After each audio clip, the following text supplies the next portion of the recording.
for Deep Ellum is to get some coffee, shop, stroll the streets, look at the mural art.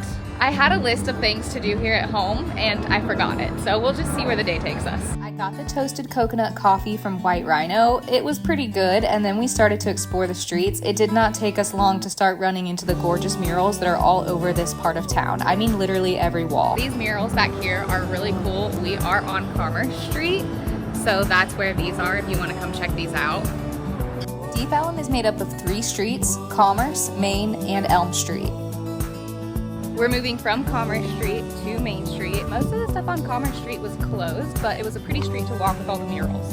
One thing to note about Deep Ellum is that they definitely love their outdoor seating. You're gonna see a lot of that in these clips. I want a close-up of that building, so we're going. It's always been incredible to me that people can plan an artistic piece like this and then paint it on a huge building. There are so many different styles of street art in this area. Some of them were really pretty, some of them made me laugh. Aside from the art, the buildings themselves are really neat too. This is also a historic district. It's been around for a long time. We're kind of just walking aimlessly right now. It seems like most places here don't open until 2, 3, 4 p.m. So we're headed back toward the center of Main Street and then we'll hop one road over.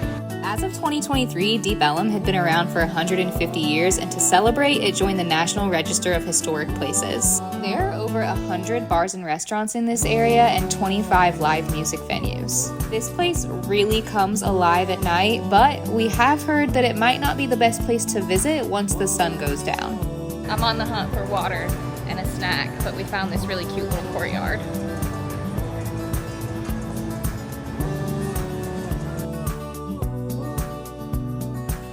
What kind of coffee did it say this was? Costa Rican coffee. I can't speak for the coffee because I got a water, but Marco got a smoothie that was really good, and we also got these empanaditas, and they were delicious. The coffee shop itself was really cute too.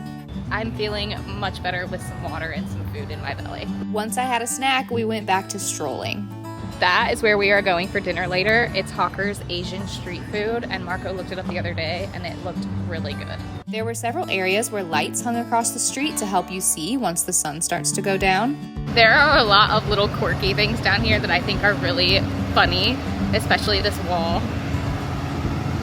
The businesses here definitely are not afraid to show a little humor. Definitely so far I would say Main Street is nicer than we started on Commerce Street. Yeah, there's a lot more going on Main Street right now. It's cleaner, there's a lot of nice restaurants. There's some really good views of the city at the end of this too.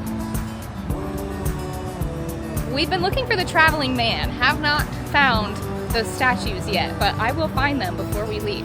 This is one of the most colorful murals we saw all day. We found the foot.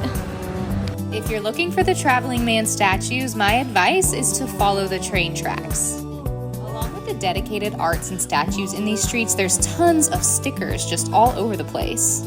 This right here is the true walking traveling man. It's pretty big in real life. It might rain, per usual, when I leave the house, but the wind feels so good. We've made it to Elm Street. This is the last street of the Deep Ellum district, and that rain looks like it's rolling in. In my opinion, this is the most historic looking street because less of the buildings were painted, even though some of them still were, and they were very pretty, but a lot of them still had that rugged, old-timey, original look to them. Favorite one? I found mine. I like this guy on the skateboard right here. I'm not tall enough. There really is so much art here, so much quirkiness, so much character. Here's another wall with a mural on it. Every corner and alley that you turn into, there's just another piece of art waiting for you to check it out. It's a really cool area if you like stuff like that. I highly recommend tennis shoes for this adventure if you come here. This is Texas summed up in one sentence right here: dancing and bull riding and beer. These streets had some of the neatest and nicest outdoor seating areas I've ever seen. We have heard this is an area you don't want to be in too late after dark, but there are so many places here that open up later, and there's a lot of lights strung across the street and outdoor eateries with lights hung up that I do think this place probably looks really cool at nighttime. This, I think, is the Texas mural. I'm not entirely sure, but online it said not to miss this one, and it is really pretty. It's a very bright painting. I cannot imagine how artistic you have to be to not only plan something like that out, but then paint it across a huge wall. Even the signs on the street here typically have an artistic flair to them.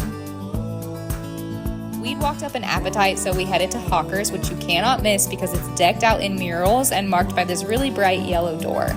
I thought the outside was neat, but the inside spared absolutely no detail. This place was incredibly decorated.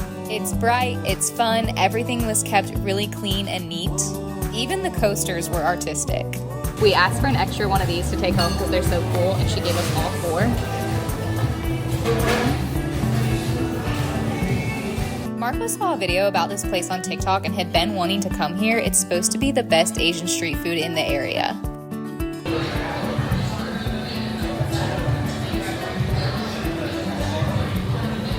That's fire. That's fire, he says. I can't wait to get my ramen. The ramen tastes like curry.